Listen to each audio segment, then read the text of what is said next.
America ನಡುವೆ ವ್ಯಾಪಾರ ಒಪ್ಪಂದ ಒಂದು ಲೆವೆಲ್ಗೆ ಬಂದು ನಿಂತಿದೆ. ಭಾರತದ ಮೇಲಿನ ಸುಂಕವನ್ನ 25ರಿಂದ 18%ಗೆ ಅಮೆರಿಕ ಸರ್ಕಾರ ಇಳಿಕೆ ಮಾಡಿದೆ. ಭಾರತ ಮತ್ತು ಅಮೆರಿಕದ ವ್ಯಾಪಾರ ಒಪ್ಪಂದ ಒಂದು ತಕ್ಕ ಮಟ್ಟಿಗೆ ಬಂದು ನಿಂತಿದೆ. ಸದ್ಯಕ್ಕೆ 18%ಗೆ ಸುಂಕವನ್ನ ಇಳಿಕೆ ಮಾಡಲಾಗಿದೆ. ಟ್ರಂಪ್ ಸುಂಕ ಇಳಿಕೆ ಬೆನ್ನಲ್ಲೇ ಷೇರು ಮಾರುಕಟ್ಟೆ ಚೇತರಿಕೆಯನ್ನ ಕಂಡಿದೆ. ಸೆನ್ಸೆಕ್ಸ್, ನಿಫ್ಟಿ ಎರಡೂ ಕಡೆ ಭಾರಿ ಏರಿಕೆ ಕಾಣ್ತಾ ಇದೆ. ಸ್ಟಾಕ್ ಮಾರ್ಕೆಟ್ ಅಲ್ಲಿ ಯಾರೆಲ್ಲ ಇನ್ವೆಸ್ಟ್ ಮಾಡ್ತಾರೆ ನೋಡಿ, ಅವರಿಗೊಂದು ಗುಡ್ ನ್ಯೂಸ್ ಅಂತಾನೆ ಹೇಳಬಹುದು. ನಿಫ್ಟಿ ಸದ್ಯ 700ಕ್ಕೂ ಹೆಚ್ಚು ಅಂಕ ಏರಿಕೆ ಆಗಿದೆ. ಸೆನ್ಸೆಕ್ಸ್ ಸದ್ಯ 200ಕ್ಕೂ ಹೆಚ್ಚು ಅಂಕವನ್ನ ಏರಿಕೆ ಕಂಡಿರುವಂತದ್ದು ಗಮನಿಸ್ತಾ ಹೋಗಬಹುದು. ಬಾಂಬೆ ಸ್ಟಾಕ್ ಎಕ್ಸ್ಚೇಂಜ್ ನಲ್ಲಿ ಗೂಳಿ ಗುಟುರು. ಡಾಲರ್ ಎದುರು ರೂಪಾಯಿ ಮೌಲ್ಯ ಇಳಿಕೆಯಾಗಿತ್ತು. ಸದ್ಯಕ್ಕೆ ಡಾಲರ್ನ ಎದುರು ರೂಪಾಯಿ ಮೌಲ್ಯದಲ್ಲೂ ಈಗ ಚೇತರಿಕೆ ಕಾಣಿಸ್ತಾ ಇದೆ. ಇನ್ನೊಂದು ಕಡೆ ಚಿನ್ನ ಬೆಳ್ಳಿಯ ಬೆಲೆಯಲ್ಲೂ ಕೂಡ ಇಳಿಕೆ ಕಂಡಿದೆ. ಸತತವಾಗಿ 2 ದಿನಗಳಿಂದ ಚಿನ್ನ ಬೆಳ್ಳಿಯ ಬೆಲೆಯಲ್ಲಿ ಇಳಿಕೆ ಕಾಣ್ತಾ ಇರುವಂತದ್ದು. 22 ಕ್ಯಾರೆಟ್ನ 10 ಗ್ರಾಂ ಚಿನ್ನದ ಬೆಲೆ ಗಮನಿಸ್ತಾ ಹೋಗಬಹುದು. 1 ಗ್ರಾಂಗೆ 13,910 ಇದೆ. ನಿನ್ನೆ ಹೋಲಿಸಿದ್ರೆ ಇವತ್ತು 130 ರೂಪಾಯಿ ಇಳಿಕೆ ಕಂಡಿದೆ. ಇನ್ನು ಕೆಜಿ ಬೆಳ್ಳಿಯ ಬೆಲೆ 2,80,000 ಇರುವಂತದ್ದು. ನಿನ್ನೆಗೆ ಹೋಲಿಸಿದ್ರೆ ಬೆಳ್ಳಿಯ ಬೆಲೆ ಕೆಜಿಗೆ 20,000 ಇಳಿಕೆ ಕಂಡಿದೆ. ಗಮನಿಸ್ತಾ ಹೋಗಬಹುದು. ಸುಮಾರು 3 ದಿನಗಳಿಂದಲೂ ಕೂಡ ಚಿನ್ನದ ಬೆಲೆಯಲ್ಲಿ ಭಾರಿ ಇಳಿಕೆ ಕಾಣ್ತಾ ಇದೆ. ನಮ್ಮ ಜೊತೆ ಮಾತನಾಡೋದಕ್ಕೆ ಹೂಡಿಕೆ ತಜ್ಞ ಆಗಿರುವಂತಹ ರುದ್ರಮೂರ್ತಿ ಅವರು ದೂರವಾಣಿ ಸಂಪರ್ಕದಲ್ಲಿ ಜಾಯ್ನ್ ಆಗಿದ್ದಾರೆ. ಸರ್ ನಮಸ್ತೆ. ನಮಸ್ಕಾರ ಸರ್, ಭಾರತ ಅಮೆರಿಕ ವ್ಯಾಪಾರ ಒಪ್ಪಂದದಲ್ಲಿ ಈಗ 18%ಗೆ ಅವರೊಂದು ಸುಂಕವನ್ನ ಇಳಿಕೆ ಮಾಡಿದ್ದಾರೆ. ಇದು ಭಾರತಕ್ಕೆ ಯಾವ ರೀತಿ ಬೆನಿಫಿಟ್ ಆಗುತ್ತೆ ಅಂತ? ಮೇಡಮ್, ಮೊದಲನೇದಾಗಿ ಕಳೆದ 10 ತಿಂಗಳಿಂದ ಏಪ್ರಿಲ್ 2025ರಿಂದ ನಿನ್ನೆವರೆಗೂ ಕೂಡ ಯಾವುದೇ ರೀತಿಯಾಗಿ ಅಮೆರಿಕದ ಟ್ರಂಪಿನ ನಿಲುವುಗಳಿಗೆ, ಅವರ ಕಂಡೀಷನ್ಸ್ ಗಳಿಗೆ ಮೋದಿ ಸರ್ಕಾರ ಒಪ್ಕೊಳ್ಳೋದಕ್ಕೆ ರೆಡಿ ಇರಲಿಲ್ಲ. ಬೇರೆ ಎಲ್ಲ ಅನೇಕ ದೇಶಗಳು ಕೂಡ ಈ ಟ್ಯಾರಿಫ್ ಒಪ್ಪಂದಕ್ಕೆ ಯಾವ ಟರ್ಮ್ಸ್ ಬೇಕೋ ಆ ಟರ್ಮ್ಸ್ ಅಮೆರಿಕ ಡಿಸೈಡ್ ಮಾಡ್ದಂಗೆ ಆ ಟರ್ಮ್ಸ್ ಗಳಿಗೆ ಒಪ್ಕೊಂಡಿದ್ರು. ಆದ್ರೆ ಇಷ್ಟೊಂದು ದಿವಸದ ನಂತರ ಕೊನೆಗೆ ಟ್ರಂಪೇನೆ ಮಣಿದ್ಬಿಟ್ಟು ಆ ಟ್ಯಾರಿಫ್ ದರಗಳನ್ನ ಏನು ಹತ್ತತ್ರ 50% ಚಾರ್ಜ್ ಮಾಡಿದ್ರು. ಮೊದಲನೇದಾಗಿ ನೀವು ರಷ್ಯಾದಿಂದ ಏನಾನ ಕಚ್ಚಾ ತೈಲ ತಗೊಂಡ್ರೆ ಅದಕ್ಕೋಸ್ಕರ ನಾವು 25% ಅಧಿಕ ಟ್ಯಾರಿಫ್ ಅನ್ನ ಹಾಕ್ತಿವಿ, ಶುಂಕ ಹಾಕ್ತಿವಿ ಅಂತ ಏನ್ ಹೇಳಿದ್ರು ಅದನ್ನ ವಾಪಸ್ ತಗೊಂಡ್ರು. ಅದಾದ ನಂತರ 25% ಇದ್ದಂತಹ ನಾರ್ಮಲ್ ಟ್ಯಾರಿಫ್ ಅನ್ನ ಇವಾಗ 18%ಗೆ ಇಳಿಕೆ ಮಾಡಿದ್ದಾರೆ. ಸೊ ಒಟ್ಟಾರೆ ಹೇಳೋದಕ್ಕೆ ಅಂದ್ರೆ ಇದು ಭಾರತ ದೇಶದ ಕಂಪ್ಲೀಟ್ ನಾನು ಹೇಳ್ತಾ ಇದ್ದೀನಿ. ಅದು ಅಮೆರಿಕ ಅಂತ ವಿಶ್ವದ ನಂಬರ್ 1 ದೇಶ ಏನಿದೆ ಅವ್ರ ಜೊತೆ ನೀವು ಅವ್ರ ಕಂಡೀಷನ್ಸ್ ಗಳಿಗೆ ಯಾವುದೇ ರೀತಿಯಾದಂತಹ ತಲೆಬಾಗಿ ಒಪ್ಕೊಳ್ದೇನೆ ಇಬ್ಬರಿಗೂ ಸರಿ ಹೋಗುವಂತಹ ಕಂಡೀಷನ್ಸ್ ಗಳಿಗೆ ಮಾತ್ರ ಒಪ್ಕೊಂಡಿರುವಂತಹ ಭಾರತದ ನಿಲುವೇನಿದೆ ಇದು ಖಂಡಿತವಾಗ್ಲೂ ವಿಶ್ವದಲ್ಲಿ ಭಾರತ ಎಲ್ಲರೂ ನೋಡುವಂತಹ ಡಿಸಿಷನ್ ಅನ್ನೇ ಬಂದಿದೆ. ಇದರ ಜೊತೆಗೆ ಏನು ಯುರೋಪಿಯನ್ ರಾಷ್ಟ್ರಗಳ ಜೊತೆನೂ ಕೂಡ ಭಾರತ ಒಪ್ಪಂದ ಆಯಿತು. ಹಾಗೂ ಇವತ್ತಿಂದ ಆಲ್ರೆಡಿ ನೀವು ನೋಡೋದಾಯ್ತು ಅಂದ್ರೆ ಷೇರು ಮಾರುಕಟ್ಟೆ ಒಂದ್ ಕಡೆ ಇನ್ಕ್ರೀಸ್ ಆಗ್ತಾ ಇದೆ. ಇದೆಲ್ಲದಕ್ಕೂ ಇಂಪಾರ್ಟೆಂಟ್ ಆಗಿ ರೂಪಾಯಿನ ಮೌಲ್ಯ ಏನ್ ಸತತವಾಗಿ ಕುಸಿತಾ ಬರ್ತಿತ್ತು, $1ಗೆ 92 ರೂಪಾಯಿ ಹತ್ತತ್ರ ಹೋಗಿದ್ದಂತಹ ರೂಪಾಯಿನ ಮೌಲ್ಯ ಇವತ್ತು ಆಲ್ರೆಡಿ ಕಡಿಮೆ ಆಗ್ಬಿಟ್ಟು $1ಗೆ 90 ರೂಪಾಯಿ ಆಗಿದೆ. ನನ್ನ ಪ್ರಕಾರ ಒಂದ್ 85 ರೂಪಾಯಿಂದ 87 ರೂಪಾಯಿಗೆ ಡಾಲರಿನ ಮೌಲ್ಯ ಕುಸಿಯುತ್ತೆ, ರೂಪಾಯಿನ ಮೌಲ್ಯ ಜಾಸ್ತಿ ಆಗುತ್ತೆ. ಗಮನಿಸ್ತಾ ಹೋಗ್ಬೋದು ಸರ್, ನಾವು ಈ ಒಂದು ಸೌತ್ ಏಷ್ಯನ್ ರಾಷ್ಟ್ರಗಳಲ್ಲಿ ಭಾರತಕ್ಕೆ ಕಡಿಮೆ ಅನ್ಸ್ಬಹುದಲ್ವಾ ಈ ಒಂದು ಸುಂಕ ಕಮ್ಮಿ ಆಗಿರೋದು?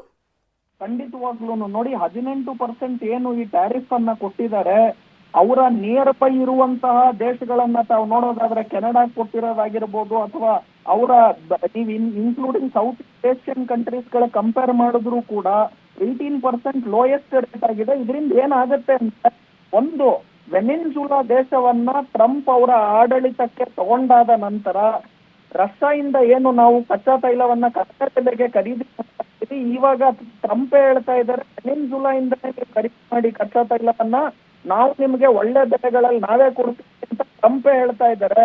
ಸೊ ಯಾವುದೇ ರೀತಿಯ ಮೋದಿ ಸರ್ಕಾರ ಅವ್ರ ಕಂಡೀಷನ್ಸ್ ಗಳಿಗೆ ಒಪ್ಪದೆ ಇವತ್ತು ಇಷ್ಟೊಂದು ನೆಗೋಷಿಯೇಟ್ ಮಾಡಿ ಯುರೋಪಿಯನ್ ರಾಷ್ಟ್ರಗಳ ಜೊತೆನೂ ಕೂಡ ನಮಗೆ ಟ್ರೇಡ್ ಡೀಲ್ ಆಯ್ತು, ಜೊತೆಗೆ ಇವಾಗ ಅಮೆರಿಕ ಜೊತೆ ಆಯ್ತು.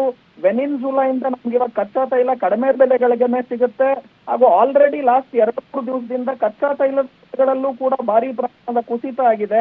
ಎಲ್ಲಾ ನೋಡ್ತು ಅಂದ್ರೆ ಪರಿಸ್ಥಿತಿಯಲ್ಲಿ ಇವಾಗ ಏನು ಸದೃಢವಾಗಿ ಭಾರತ ನಿಂತಿದೆ ಇಡೀ ವಿಶ್ವದಲ್ಲಿ highest growth rate 7% growth rate ಏನ್ ಭಾರತ ದೇಶ ಸೆಕೆಂಡ್ ಬೆಸ್ಟ್ ಕಾಂಪಿಟೇಟರ್ ಅಂದ್ರೆ ಚೈನಾ ಕೇವಲ 4.5% ಗ್ರೋತ್ ಇದ್ರೆ ಅಮೆರಿಕಲ್ ಕೇವಲ 2.5% ಗ್ರೋತ್ ರೇಟ್ ಇದೆ.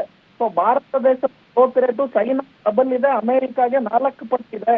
ಸೊ ಇಂತಹ ಬಲಿಷ್ಠವಾದಂತಹ ಭಾರತದ ಆರ್ಥಿಕ ಪರಿಸ್ಥಿತಿ ಏನಿದೆ, ಎಲ್ಲಾ ಟ್ರೇಡ್ ಡೀಲ್ ಮುಂದಿನ ದಿನಗಳಲ್ಲಿ ಮತ್ತಷ್ಟು ಬಲಿಷ್ಠ ಭಾರತ ಆಗೋದಕ್ಕೆ ಸಾಧ್ಯ ಆಗುತ್ತೆ.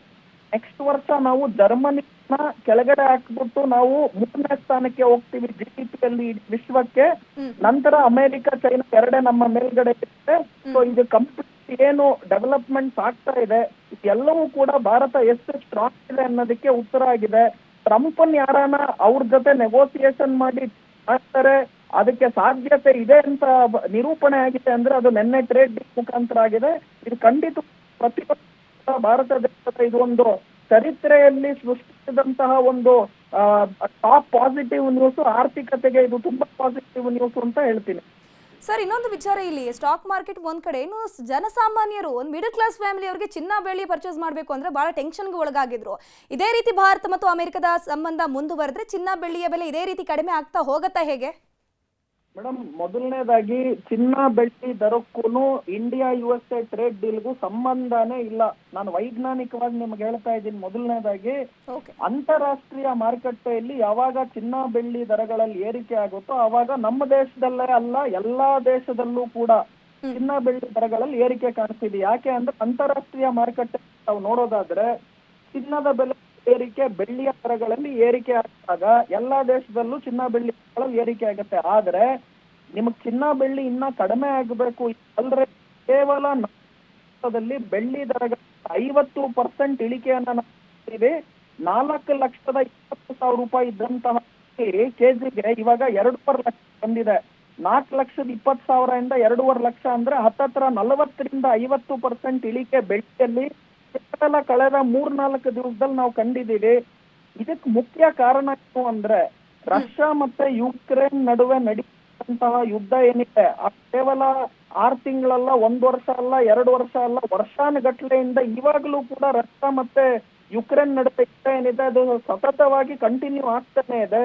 ಜೊತೆಗೆ ಈ ವೆನಿನ್ಜುಲಾನ ಟ್ರಂಪ್ ಏನು ಅವರ ಆಡಳಿತಕ್ಕೆ ತಗೊಂಡ್ರು, ಅದಾದ ನಂತರ ಇರಾನ್ ಅನ್ನು ಕೂಡ ತಗೊಂಡು ಏನ್ ಹೇಳಿದ್ರು, ಎಲ್ಲವೂ ಯುದ್ಧದ ಭೀತಿಯನ್ನ ಸೃಷ್ಟಿಸಿತ್ತು. ಹಾಗಾಗಿ ಚಿನ್ನ ಬೆಳ್ಳಿ ಅಂತಾರಾಷ್ಟ್ರೀಯ ಮಾರುಕಟ್ಟೆಯಲ್ಲಿ ಯಾವಾಗ ಯುದ್ಧದ ಭೀತಿ ಇರುತ್ತೋ ಜಾಸ್ತಿ ಆಗೇ ಆಗತ್ತೆ. ಆದ್ರೆ ಈಗ ಬರುತ್ತಿರುವ ಲೇಟೆಸ್ಟ್ ಮಾಹಿತಿ ಏನು ಅಂದ್ರೆ ಟ್ರಂಪ್ ಮತ್ತೆ ಇರಾನ್ ಅದ್ರ ಜೊತೆಗೆ ಯುಕ್ರೇನ್ ರಷ್ಯಾ 4 ಜನ ಕೂತ್ಕೊಂಡು ಈ 5ನೇ ತಾರೀಕು ಒಂದು ಮೀಟಿಂಗ್ ಮಾಡಿ ಯುದ್ಧವನ್ನ ನಿಲ್ಲಿಸಬೇಕು ಅಂತ ಟ್ರಂಪ್ ಕೇಳ್ಕೊಂತಾ ಇದ್ದಾರೆ. ಹಾಗೂ ಅವರೇ ಮಧ್ಯದಲ್ಲಿ ನಿಂತ್ಕೊಂಡು ಯುಕ್ರೇನ್ ವಾಯ್ಸ್ ಬ್ರೇಕ್ ಆಗ್ತಿದೆ, ನೆಟ್ವರ್ಕ್ ಇದ್ದ ಕಡೆ ಬಂದು ಮಾತಾಡ್ಬೋದಾ?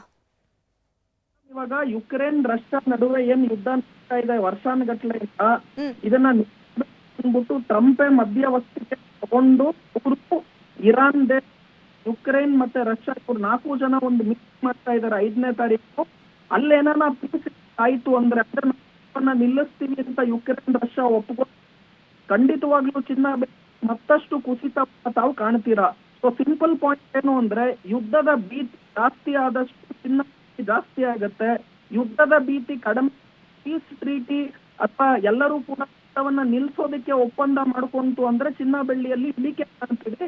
ಸೊ ನನ್ನ ಪ್ರಕಾರ ಈ 5ನೇ ಇರುವಂತಹ ಮೀಟಿಂಗ್ ಅಲ್ಲಿ ಈ ಸೆಟಲ್ಮೆಂಟ್ ಶಾಂತಿಗೂ ಕೂಡ ಕೈ ಜೋಡ ನನ್ನ ಪ್ರಕಾರ ಅವರು ಹಾಗೂ ಈ ಕಡೆ ಯುಕ್ರೇನ್ ಇಂದ ಏನಿದ್ದಾರೆ ಅಂತಾರೆ ಟ್ರಂಪ್ ಮತ್ತೆ ಒಟ್ಟಿಗೆ ಈ ಶಾಂತಿ ನಾವೆಲ್ಲರೂ ಇರೋ ಅನ್ನೋದನ್ನ ಒಪ್ಕೊಂತ ನಾನು ಎಕ್ಸ್ಪೆಕ್ಟ್ ಮಾಡ್ತಿದ್ದೀನಿ. ಅಂದ್ರೆ ಚಿನ್ನ ಬೆಳ್ಳಿ ಅಷ್ಟು ಇಳಿಕೆ, ಯುದ್ಧದ ಭೀತಿ ಜಾಸ್ತಿ ಆದಾಗ ಮಾತ್ರ ಚಿನ್ನ ಬೆಳ್ಳಿ ಜಾಸ್ತಿ ಆಗೋದು. ಸೊ ನನ್ನ ಪ್ರಕಾರ ಓಕೆ ಸರ್, ನಿಮ್ನ ಮತ್ತೆ ಸಂಪರ್ಕ ಮಾಡ್ತೀವಿ. ವಾಯ್ಸ್ ಬ್ರೇಕ್ ಕೂಡ ಆಗ್ತಾ ಇದೆ, ಗಮನಿಸ್ತಾ ಹೋಗ್ಬೋದು. ಇಲ್ಲಿ ಭಾರತ ಮತ್ತು ಅಮೆರಿಕ ಮಧ್ಯೆ ಒಂದೊಳ್ಳೆ ವ್ಯಾಪಾರ ಒಪ್ಪಂದ ಒಂದೊಳ್ಳೆ ರೀತಿಯಲ್ಲಿ ಮುಂದುವರಿತಾ ಇದೆ. ಈಗ 25ರಿಂದ 18% ಸುಂಕವನ್ನ ಈಗಾಗಲೇ ಟ್ರಂಪ್ ಸರ್ಕಾರ ಇಳಿಸಿರುವಂತದ್ದು. ಕೆಲ ದಿನಗಳ ಹಿಂದೆ ಅಷ್ಟೇ ಟ್ರಂಪ್ ಸರ್ಕಾರದ ಒಬ್ಬ ಅಧಿಕಾರಿ ಹೇಳ್ತಾರೆ ಏನಂದ್ರೆ, ಈಗ ಭಾರತ ಮತ್ತು ರಷ್ಯಾ ತೈಲ ಒಪ್ಪಂದವನ್ನ ಕಡಿಮೆ ಮಾಡ್ಕೊಂಡಿದೆ, ಅಲ್ಲಿಂದ ಆಮದು ಮಾಡುವಂತಹ ಕೆಲಸವನ್ನು ಕೂಡ ಭಾರತ ಕಮ್ಮಿ ಮಾಡ್ತಾ ಇದೆ. ಇದೊಂದೊಳ್ಳೆ ಬೆಳವಣಿಗೆ. ನಾವು ಕೂಡ ಭಾರತ ಸರ್ಕಾರದ ಮೇಲೆ ಹೇರಿರುವಂತಹ ಸುಂಕವನ್ನ ಒಂದೊಂದೇ ಹಂತದಲ್ಲಿ ನಾವು ಇಳಿಕೆ ಮಾಡ್ಕೊಂಡು ಬರ್ತೀವಿ ಅಂತ ಹೇಳ್ಕೊಂಡು ಟ್ರಂಪ್ ಸರ್ಕಾರದ ಒಬ್ಬ ಅಧಿಕಾರಿ ಕೂಡ ಸ್ಟೇಟ್ಮೆಂಟ್ ಅನ್ನು ಕೊಟ್ಟಿದ್ರು. ಅದೇ ರೀತಿ ಈಗ 25ರಿಂದ 18%ಗೆ ಸುಂಕವನ್ನ ಟ್ರಂಪ್ ಸರ್ಕಾರ ಇಳಿಸಿದೆ. ಅದ್ರ ಬೆನ್ನಲ್ಲೇ ಗಮನಿಸ್ತಾ ಹೋಗ್ಬೋದು, ಚಿನ್ನ ಬೆಳ್ಳಿಯ ಬೆಲೆಯೂ ಕೂಡ ದಿನೇ ದಿನೇ ಇಳಿಕೆ ಕಾಣ್ತಾ ಇದೆ.